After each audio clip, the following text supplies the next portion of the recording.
Welcome back, folks. By now you should have already seen the car building guide and will know how to upgrade your cars with the right parts to maximize performance. But now it's time to get into the real magic, tuning. As I mentioned in that other video, tuning does not affect your performance index, so any performance you can squeeze out of the car via the tuning menu is free. Understanding at least the basics can give you a huge leg up in racing and simply make your cars more fun to drive. When it comes to Horizon tuning, many elements of the process do follow real-world logic, but a lot of others don't. Horizon's handling is much more forgiving when it comes to vehicle stability and gives you a lot more front tire grip while braking and cornering compared to a sim or real car. This of course alters how you tune the vehicle compared to real life. And as always, there are exceptions to the rules, here more than ever. Like I've said before, different drivers have different styles, and what is fast for one might not feel good for another. While there is generally a theoretical max pace tune for every car, that doesn't mean every driver can take advantage of it. And it's fine to favor some drivability and feel over maximum pace, especially for beginners. Now, because this is more of a quick primer, I won't be diving too deeply into what each setting means and how it functions on the car. My original guides get into that a lot more, but some of that advice is a bit outdated, so use those videos to learn about the mechanics behind each setting, but come back to this one for more updated info on what settings to run. And finally, trial and error and experimenting with different settings is key, even for the best tuners in the game. I'm going to give you a lot of suggested values and ranges in this video to help maximize your pace, but it's up to each and every driver to find what they like the most within those ranges. Now let's dive right in with tire pressures. Typically for stock, street, and sport tires, you're going to want to be in the 25 to 28 psi range to maximize grip on the road. Rallies perform better a little bit higher, around 28 to 30, and semi and full slicks as well as drift tires perform better between around 30 to 34. For off-road and rally applications, you should be running off-road race tires somewhere between 15 to 20 psi. For all of these ranges, higher pressures will give you better response, but lower pressures can give better grip. Gearing is something that you can spend a lot of time on depending how much you want to fine-tune your build, but for beginners and quick tunes, it's best to focus primarily on final drive. You want your last gear to top out somewhere around the end of this graph and can look at telemetry on the left to get an idea of what's changing. You can also make small adjustments to individual gears if you often find yourself in between gears coming out of corners, but you'll want to keep your overall curve looking at least somewhat like this. Alignment is a very useful window, and to start with camber, you always want to keep this negative for any racing build. Most cars will end up between 0 and -2. I often default to this setting and then tweak as needed. To really dial this in, you'd want to look at your tire temperatures and live camber telemetry, but for a quick tip, rear-wheel drive builds tend to prefer more camber in the front than rear, front-wheel drive builds tend to prefer more rear than front, and all-wheel drive builds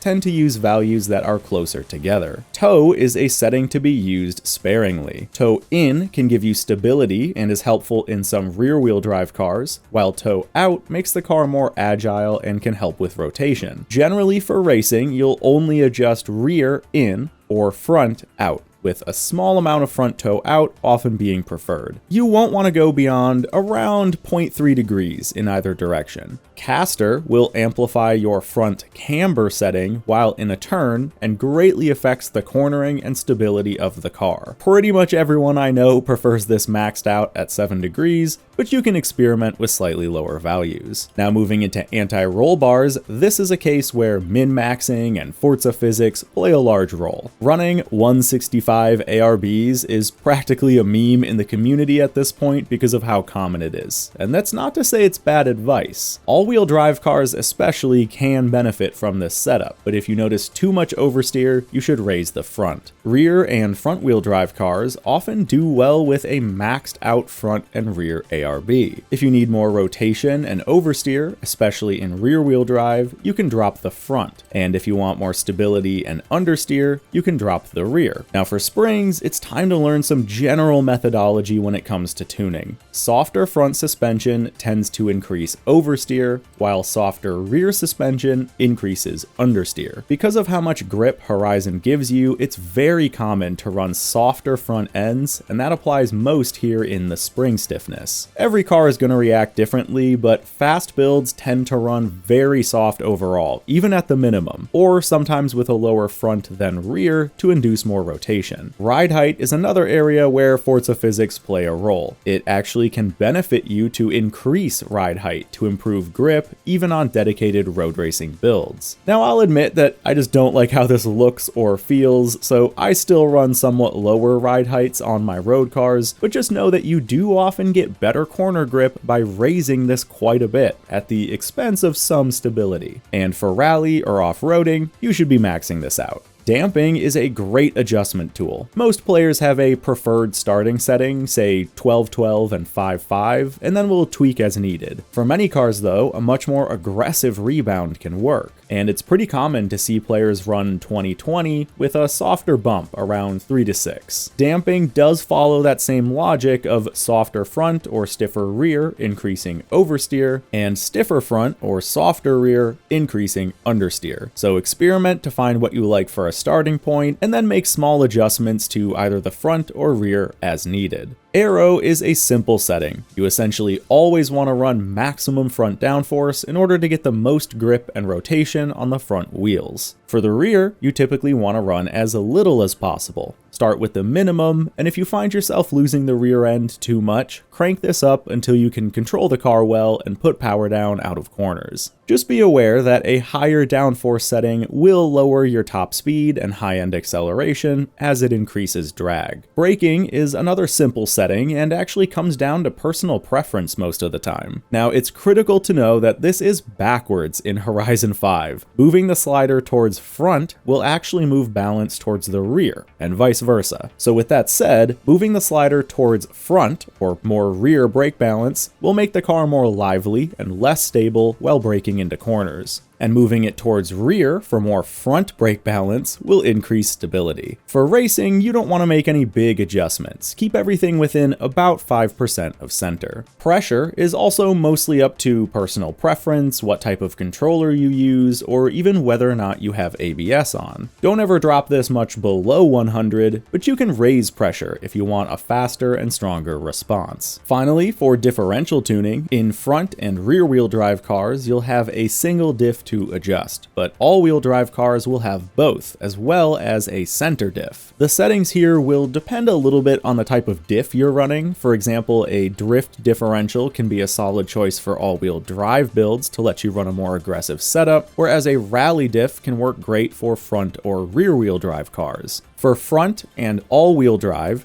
running high or even max accel and low or minimum decel is often preferred. If you're noticing some instability while off throttle, raise decel on the rear diff in all-wheel drive or front diff in front-wheel drive. And if you're getting some plow understeer powering out of corners, you can try lowering front acceleration. The center diff controls the balance of power between the front and rear wheels. Moving this towards the rear will give oversteer, and towards front will give understeer. You never really want to move this below 50%. Most builds will end up in the ballpark of 60 to 90. Now, rear-wheel drive cars might not be as drivable with full acceleration lock, but you should still run this as high as possible without oversteering and losing traction on corner exits. I'd suggest never having this below about 50%. Lower settings will usually feel better and allow you to worry less about throttle control, but a higher setting can be faster, especially if you have plenty of grip. You will also likely want to run some amount of decel, up to around 30%, in order to gain stability earlier in the corner. And that's everything. Combined with the car building guide, you should now have an understanding of the basics when it comes to making fast cars in Horizon 5. But I'll leave you with some final notes. Corners can be broken into 3 segments: